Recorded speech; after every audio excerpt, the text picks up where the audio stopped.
बोपोडी जमीन व्यवहार प्रकरणामध्ये ज्यांच्यावरती गुन्हा दाखल झाला होता ते हेमंत गवंडे माझ्या बरोबर आहेत। सर, तुम्ही आज समोर आलेला आहात, मोठे गौप्यस्फोट सुद्धा केलेले आहेत। मुळात तुमच्यावरती जी एफआयआर झाली तीच चुकीची असं तुम्ही म्हणताय। तुम्ही या जागेचे मूळ मालक आहात, याबद्दलची कागदपत्र तुम्ही दाखवलीत। नेमकं या सगळ्यामध्ये क्रोनॉलॉजी वाईज काय काय घडलं आणि तुमच्यावरती एफआयआर दाखल का झाली? बघा मॅडम, ही जागा तर माझ्या मालकीची आहे। याच्यामध्ये तुम्हाला अनेक निर्णय मी दाखवले, माझ्या बाजूनी आहेत ते। आता तहसीलदारांनी दिलेला निर्णय हा फक्त ते भाडेकरू आहेत किंवा नाही आहेत याच्यापुरताच मर्यादित होता। अमेडिया कंपनी याच्याशी माझा कोणताही संबंध नाही, मी त्यांच्याशी कोणताही व्यवहार केलेला नाही, मी त्यांना कधी बघितलेलं पण नाहीये। म्हणजे मी तर आता आव्हान केलं, माझा सीडीआर चेक करा, माझा फोन पण कधी कनेक्ट नाहीये। तर माझ्यावरती हा इल्लिगली म्हणजे नजर चुकीने असं म्हणू शकतो मी, पण त्यांनी मला नजर चुकीने मला विचारायला पाहिजे होतं की काय तुमचा संबंध आहे का। एफआयआर बेसिक आहे ना, बेसिक जस्टिस आहे की मला विचारायला पाहिजे होतं ना काय तुम्ही केलंय, तर आम्ही तुमच्यावर गुन्हा दाखल करतोय। तितकं पण तारतम्य यंत्रणेने बाळगलं नाही। रात्री 1:30 वाजता एफआयआर लॉन्च केला माझ्यावरती आणि माझी नाहक बदनामी केली। तुम्हाला पोलिसांचा आतापर्यंत कुठलाही फोन नाही आला, काहीच कॉन्टॅक्टच नाही झाले? माझ्याकडे कोणतीही चौकशी झाली नाही, माझ्याकडे कोणतीही विचारणा झाली नाही। आणि मी इथून तुम्हाला सांगितलं तसं मी एकही फ्रॉडुलंट ऍक्ट केलेला नाहीये, मी डॉक्युमेंट चुकीचे दिलेले नाहीये, चुकीचा ऍफिडेव्हिट दिलेला नाही।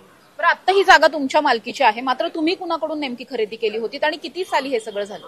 नाही, मी ते विद्वंस फॅमिलीकडून खरेदी केली होती, जे आता माझ्या बरोबर होते त्यांच्याकडून, आणि मी पूर्ण स्टॅम्प ड्युटी भरून पैसे देऊन त्यांच्याकडून खरेदी केली जमीन। किती साली? मी 2009 साली। मग त्या जागेवरती तुमचा काही प्रोजेक्ट बनणार होता, असं काही होतं काय? विचार करून ती जागा मी खरेदीच मुळात ह्याच्यासाठी केली। ती जागा आरक्षित आहे आणि ती मला पीएमपीएमएल ला हँडओव्हर करायची आहे आणि त्याचा जो मोबदला मिळणार तो घेईन मी।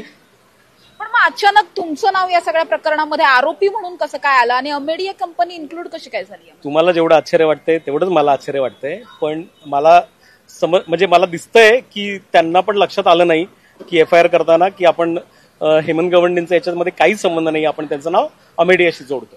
मग नेमकं ही एफआयआर करण्यामागे कुणाचं हे सगळं डोकं होतं किंवा कुणी काही असं दबाव टाकलाय, राजकीय षडयंत्र वगैरे असं काही वाटतं तुम्हाला? माझ्यावर कोणाचाही दबाव नाहीये, मी तुम्हाला तेच सांगितलं। आपण महाराष्ट्रात नाही, पण यंत्रणांवर कुणाचा आहे का? नाही माहिती मला मॅडम, म्हणजे त्यांनी बघायला पाहिजे होतं, एवढंच माझं म्हणणं आहे। बरं, मग आता जेव्हा तुमच्यावरतीच या सगळ्यामध्ये तुम्ही मालक असून तुमच्यावरतीच एफआयआर झाला, तुम्हाला आरोपी ठरवण्यात आलंय, तुम्ही या सगळ्याला दाद कशी मागणार आहात? काय पुढची भूमिका? मी योग्य न्यायालयामध्ये दाद मागणार नाही याच्यावरती। गुन्हा दाखल करणार नाही? नाही, पहिलं तर मलाच न्याय मागावा लागेल ना की माझी एफआयआर चुकीची आहे म्हणून, मग गुन्हा दाखल करायची प्रोसेस होईल। पण शीतल तेजवानींचे आणि तुमचे संबंध वगैरे असं बोललं जात आहे, तर मुळात त्याविषयी तुम्ही काय? तुम्हाला काय माहितीच नाही कोण शीतल तेजवानी आहे, त्यामुळे काही संबंध नाहीये माझा। आता ही जागा तुम्ही पीएमपीएल ला हँडओव्हर करणार आहात असं तुम्ही म्हटलात, तिथे नेमकं काय होणार आहे? म्हणजे पीएमपीएलचं काय तिथे प्रोजेक्ट? पीएमपीएमएल ला डेपोसाठी पाहिजे। पीएमपीएमएलच्या बस पार्किंग सध्या रस्त्यावर होतात आणि त्यांना या जागेची फार गरज आहे, त्यांच्यासाठी ती आरक्षित आहे 1987 पासून। आणि तुम्हाला जसं सांगितलं तसं सरकारी जागा कधी आरक्षित नसते, प्रायव्हेट जागाच आरक्षित असते। तसं त्यांनी कलेक्टरने आम्हाला नोटिसा पण पाठवल्या आहेत, त्यांचा अनेक पत्रव्यवहार आहे आमच्या बरोबर की त्यांना जागा पाहिजे आणि आम्ही जागा देण्यासाठी समर्थन दर्शवलंय। पण या सगळ्यातला महत्वाचा प्रश्न असा येतो की कृषी विद्यापीठाची ही जागा आहे असं म्हटलं जात आहे, मग मुळात कृषी विद्यापीठ पण यामध्ये इन्क्लूड कसं काय झालं? अहो मॅडम, कृषी विद्यापीठांनी जागा मालकी म्हणण्यासाठी कागदपत्र लागतात ना। पोलीस चौकीमध्ये जाऊन जागेचं टायटल सिद्ध होत नसतं, त्यांना कागदपत्र दाखवायला लागतील की आमचं नाव आहे इथे। त्यांची तुम्हाला प्रॉपर्टी कार्ड दाखवतो, त्यांचे प्रमोदला विचारा, त्यांचे प्रॉपर्टी कार्ड आहे, त्यांच्या मालकीच्या जागेवर त्यांचं नाव आहे, ह्या जागेवरती माझं नाव आहे। बरं, माझ्या नावाला चॅलेंज करा ना सक्षम कोर्टामध्ये, पोलीस चौकीत जाऊन कशी काय ओनरशिप सिद्ध होईल? तुम्ही कृषी विद्यापीठाच्या विरोधात कुठे अपील केलं होतं या आधी किंवा इथून पुढे काही? कसं आहे मॅडम, ते भाडेकरू आहेत माझे, बरोबर, ते भाडेकरू आहेत, भाडं देत नाहीत ते, पण ते भाडं देत नाहीत तर यांना भाडेकरू म्हणून काढा, हे माझं नॅचरल म्हणणं आहे ना। तर त्याच्यासाठी मी अपील केलंय तहसीलदारांकडे, तहसीलदारांनी ते भाडेकरू दिसत नाहीत असा निर्णय दिलाय। त्याच्यावरती कृषी विद्यापीठ हायकोर्टात गेले आणि हायकोर्टामध्ये कृषी विद्यापीठ आणि महाराष्ट्र शासन हे दोन्ही विरोधी पार्टी आहेत, त्यामुळे ते जे असं ओरडत आहेत की महाराष्ट्र शासनाची जागा, शासनाची जागा, तेच तिथं विरोधात आहेत आता महाराष्ट्र शासनाच्या की आम्ही भाडेकरू आहे म्हणून। या सगळ्या प्रकरणामुळे तहसीलदारांचं निलंबन सुद्धा झालं, काहीतरी यात गैरव्यवहार झाला असेल त्यामुळेच ते निलंबन झालं?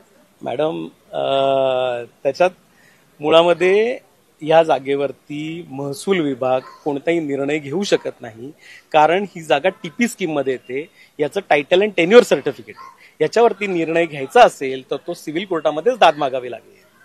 त्यामुळे महसूल खातं, महसूल अधिकारी महसूल मंत्र्यांना सुद्धा मिसगाईड करतात. त्याच्यामध्ये माझा असा आरोप आहे. बरं, तुम्ही कोर्टात जाणार आहात असं तुम्ही म्हटलात, कधी ही सगळी प्रोसिजर तुम्ही आता? माझं सुरू झाली मॅडम, म्हणजे आता 3 दिवस तर मला कळलंच नाही काय चालू आहे. मी आता सगळे पेपर जमवले आणि आता माझ्यावरतीच FIR काय झाला याचाच अभ्यास करतोय मी आणि आता ते दाद मागणार.